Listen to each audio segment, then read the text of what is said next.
7 सालन खां पोइ अज़ीज़ सांघीअ जो अहम पैगाम। पंहिंजे सिंध जे साझा वतन जो थोराइतो आहियां जंहिं 7 सालनि खां मुंहिंजे लाइ आवाज़ उथारियो। मदाउनि लाइ वॾी ख़ुशख़बरी। अस्सलाम वालेकुम दोस्तो, अॼु अव्हां लाइ सिंधी शोबस जी दुनिया सां लाॻापियल हिकु अहिड़ी ख़बर खणी हाज़िर थिया आहियूं जंहिंजो केतिरनि ई माण्हुनि खे डिघे अरसे खां इंतज़ारु हो। सिंध जो मशहूरु अदाकार अज़ीज़ सांघी, जेको गुज़िरियल 7 सालनि खां टीवी स्क्रीन ऐं अवामी ज़िंदगीअ खां तक़रीबन परे रहियो। हुन हिकु वीडियो पैगाम जारी कयो आहे जंहिं बाद संदसि मदाउनि में ख़ुशीअ जी लहर छाइजी वई आहे।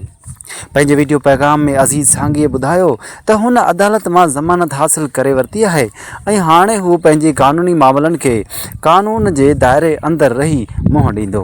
दोस्तो, 7 साल को नंढो अरसो नाहे हूंदो। कंहिं बि फ़नकार लाइ पंहिंजे मदाउनि खां एतिरे डिघे अरसे ताईं परे रहणु यकीनन हिकु ॾुखियो मरहलो हूंदो आहे। पर अज़ीज़ सांघीअ जे ताज़े पैगाम मां इहो महसूसु थी रहियो आहे त हू हिकु भेरो ॿीहर पंहिंजे चाहींदड़नि सां राब्तो बहाल करणु चाहे थो। हुन पंहिंजे वीडियो पैगाम में ख़ासि तौर ते उन्हनि सभिनी माण्हुनि जो शुक्रियो अदा कयो जिन हिन ॾुखिये वक़्त दौरान संदसि साथ न छॾियो। अज़ीज़ सांघी जो चवणु हो त मां उन्हनि सभिनी चाहींदड़नि जो दिलि जी गहराइनि सां शुक्रगुज़ार आहियां जिन मुंहिंजे लाइ दुआऊं कयूं, मुंहिंजी वापसीअ लाइ कोशिशूं कयूं ऐं हर हाल में मूंसां मोहबत ऐं वफ़ादारीअ जो रिश्तो बरक़रार रखियो।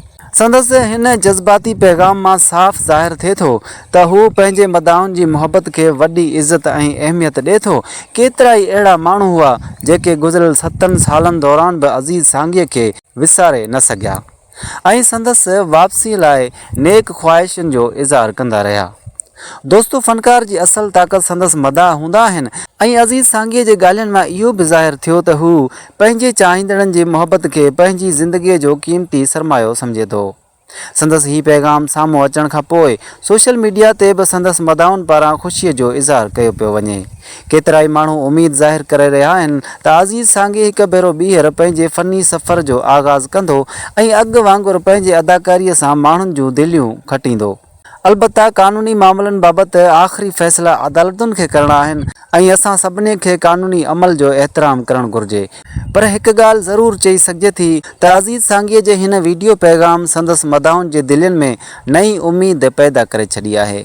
हाणे ॾिसणो इहो आहे त ईंदड़ ॾींहंनि में अज़ीज़ सांघी कहिड़ा क़दम खणे थो ऐं छा हू ॿीहर सिंधी ड्रामनि ऐं शोबस जी दुनिया में सरगर्म नज़र ईंदो या न। दोस्तो, अव्हां अज़ीज़ सांघीअ जे हिन पैगाम बाबति छा था सोचियो? छा अव्हां बि संदसि वापसीअ जा मुंतज़िर आहियो? पंहिंजी राय कमेंट्स में ज़रूरु लिखो। वीडियो पसंदि अचे त लाइक, शेयर ऐं चैनल खे सब्सक्राइब करणु न विसारिजो।